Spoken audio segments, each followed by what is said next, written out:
Assalamualaikum warahmatullahi wabarakatuh. Perkenalkan, kami dari kelompok 9 mata kuliah Strategi Pembelajaran yang terdiri atas Maulidia Nur Yasinta, Nur Wijayanti, Lutfi binti Rosidah, dan Yulia Karisma. Di sini kami akan menjelaskan materi yang berjudul Keterampilan Mengelola Kelas dan Disiplin Kelas. Pembahasan yang pertama yaitu pengertian pengelolaan kelas. Pengelolaan kelas dalam bahasa Inggris disebut dengan istilah classroom management. Classroom management atau pengelolaan kelas ini meliputi kegiatan perencanaan, pengarahan, pengkoordinasian, pengawasan, sampai penilaian di dalam kelas. Kemudian secara umum, pengertian pengelolaan kelas yaitu suatu keterampilan guru atau pendidik untuk menciptakan dan mengorganisasikan kondisi belajar yang optimal, mulai perencanaan, pengarahan, koordinasi, pengawasan, sampai penilaian guna menciptakan belajar yang efektif. Pembahasan yang kedua yaitu tujuan pengelolaan kelas. Seperti yang sudah dijabarkan sebelumnya, pada pengertian pengelolaan kelas, ada makna tersurat dari pengertian tersebut, yaitu menciptakan pembelajaran yang efektif. Maksud dari pembelajaran yang efektif di sini mencakup 4 hal. Yang pertama yaitu kualitas pembelajaran. Kualitas pembelajaran ini merujuk pada aktivitas yang dirancang, termasuk di dalamnya bahan ajar, kurikulum yang dipakai, serta media yang akan digunakan untuk proses pembelajaran. Yang kedua yaitu tingkat pembelajaran yang memadai. Tingkat pembelajaran yang memadai ini merujuk pada sarana dan prasarana yang ada di sekolah. Kemudian yang ketiga, manajemen waktu. Manajemen waktu di sini yaitu pengorganisasian jam belajar setiap mata pelajaran yang disusun serta urutan mata pelajaran yang tepat. Kemudian yang keempat, umpan balik antara guru dan siswa. Proses pembelajaran akan lebih baik dan lebih sempurna jika setiap materi yang diajarkan ada umpan balik atau feedback. Dengan begitu, guru akan melakukan evaluasi yang kurang dari proses pembelajaran tersebut. Umpan balik atau feedback ini bisa berupa tugas atau pertanyaan sebelum mengakhiri pelajaran dan lain-lain, sesuai dengan variasi yang digunakan guru untuk mengajar. Kemudian menurut Usman bahwa tujuan pengelolaan kelas ada 2 macam. Yang pertama yaitu tujuan umum. Tujuan umum pengelolaan kelas adalah menyediakan dan menggunakan fasilitas belajar untuk bermacam-macam kegiatan agar mencapai hasil yang baik. Sedangkan tujuan khususnya adalah mengembangkan kemampuan siswa dalam menggunakan alat-alat belajar, menciptakan kondisi-kondisi yang memungkinkan siswa bekerja dan belajar, serta membantu siswa untuk memperoleh hasil yang didapatkan. Pembahasan selanjutnya yaitu ruang lingkup pengelolaan kelas. Menurut Supriyanto, ruang lingkup pengelolaan kelas dapat diklasifikasikan menjadi 2. Yang pertama yaitu pengelolaan kelas yang memfokuskan pada hal-hal yang bersifat fisik. Hal-hal yang bersifat fisik yang perlu diperhatikan dalam pengelolaan kelas mencakup pengaturan perabotan kelas seperti meja, kursi, lemari, papan tulis, dan meja guru. Kemudian, pengaturan peserta didik dalam belajar. Pengaturan peserta didik dalam proses pembelajaran mencakup siapa saja yang disusun dalam anggota kelompok, yang meliputi kriteria pengelompokan peserta didik secara homogen atau heterogen berdasarkan minat maupun kemampuan peserta didik, serta dinamika kelompok sesuai dengan kebutuhan peserta didik. Yang kedua yaitu pengelolaan kelas yang memfokuskan pada hal-hal yang bersifat non-fisik. Hal-hal non-fisik dalam pengelolaan kelas memfokuskan pada aspek berikut. Yang pertama, interaksi peserta didik dengan peserta didik lainnya. Kemudian, interaksi peserta didik dengan guru.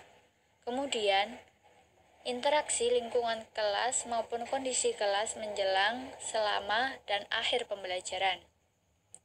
Atas dasar ketiga aspek tersebut, hal yang perlu diperhatikan dalam pengelolaan kelas adalah aspek psikologis, sosial, dan hubungan interpersonal menjadi sangat dominan.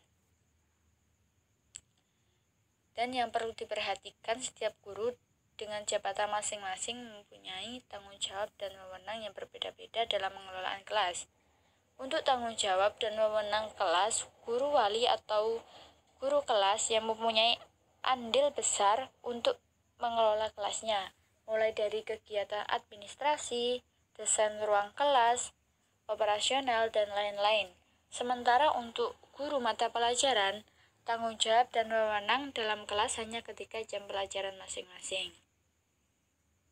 Komponen-komponen keterampilan kelas. 1.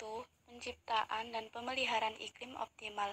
Menunjukkan sikap tanggap dengan cara memandang secara seksama, memberikan pertanyaan dan reaksi gangguan di kelas, membagi perhatian secara visual dan verbal, memberikan petunjuk yang jelas kepada peserta didik, memberi teguran dengan bijaksana, serta penguatan ketika diperlukan. 2. Keterampilan yang berhubungan dengan pengendalian kondisi belajar optimal. Di sini ada 3 macam. A. Modifikasi perilaku, seperti meningkatkan perilaku yang baik melalui penguatan, mengurangi perilaku buruk dengan hukuman. B. Pengelolaan kelompok dengan cara meningkatkan kerjasama dan keterlibatan menangani konflik masalah kecil. C. Menemukan dan mengatasi perilaku yang menimbulkan masalah.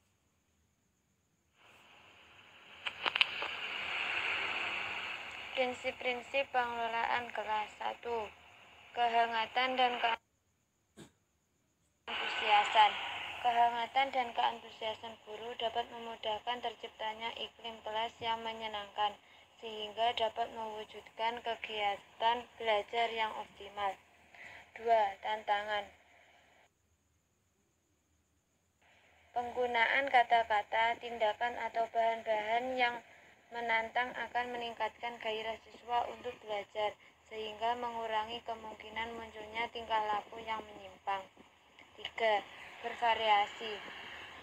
Penggunaan variasi dalam media, gaya, dan interaksi belajar mengajar merupakan kunci pengelolaan kelas untuk menghindari kejenuhan serta pengulangan aktivitas yang menyebabkan menurunnya kegiatan belajar dan tingkah laku positif siswa. 4. Keluasan. Selama proses belajar mengajar, terdapat kemungkinan munculnya gangguan-gangguan dari siswa. Untuk mencegah gangguan-gangguan tersebut, diperlukan keluasan tingkah laku guru untuk dapat merubah strategi mengajarnya dengan memanipulasi berbagai komponen keterampilan mengajar yang lain. 5. Penekanan pada hal-hal yang positif.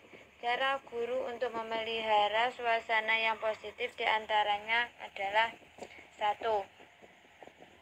Memberi aksentuasi terhadap tingkah laku siswa yang positif dan menghindari celaan terhadap tingkah laku yang kurang wajar. B. Menyadari akan kemungkinan kesalahan yang dapat dibuatnya sehingga akan mengganggu kelancaran dan kecepatan belajar siswa. 6. Penanaman disiplin diri. Siswa dapat mengembangkan diri sendiri merupakan tujuan akhir dari pengelolaan kelas. Untuk mencapai tujuan ini, guru harus mendorong siswa untuk melaksanakan disiplin diri sendiri. Hal ini akan lebih berhasil jika guru sendiri menjadi contoh atau teladan tentang pengendalian diri dan pelaksanaan tanggung jawab. Pengertian disiplin kelas. Disiplin adalah kesadaran untuk melakukan sesuatu pekerjaan dengan tertib dan teratur sesuai dengan peraturan-peraturan yang berlaku dengan penuh tanggung jawab tanpa paksaan dari siapapun. Disiplin kelas merupakan sesuatu yang berkenan dengan pengendalian diri seseorang untuk bersikap patuh terhadap bentuk-bentuk aturan yang telah ditetapkan dalam kelas agar tercapai tujuan yang diinginkan. Pada hakikatnya, disiplin kelas merupakan hal yang esensial terhadap terciptanya perilaku tidak menyimpang dari ketertiban kelas. Disiplin kelas dapat dibagi menjadi dua jenis, yaitu 1. Disiplin kelas yang berasal dari kesadaran peserta didik sendiri. Artinya, perilaku disiplin datang dari kesadaran masing-masing siswa tanpa perlu diperingatkan.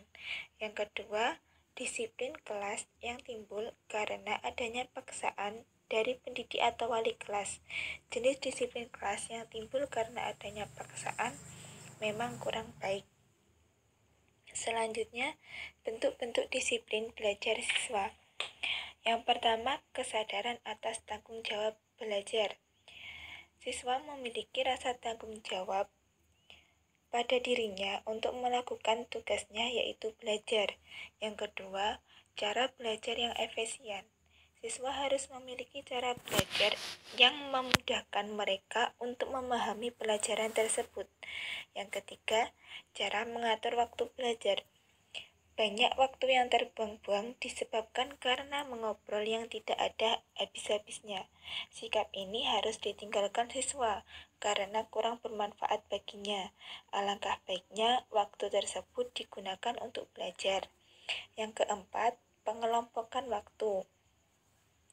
Berbagai segi dan teknik untuk mengatur waktu perlu dipahami sebagai langkah untuk mengembangkan keterampilan mengelola waktu studi atau mengelola waktu belajar. Yang kelima, penjataan waktu belajar. Setiap siswa perlu mengadakan prinsip belajar secara teratur dengan cara membuat rencana kerja atau membuat jadwal agar siswa tidak banyak membuang waktu untuk memikirkan mata pelajaran yang akan dipelajari suatu saat dan apa yang harus dikerjakannya. Sekian dari kelompok kami. Wassalamualaikum warahmatullahi wabarakatuh.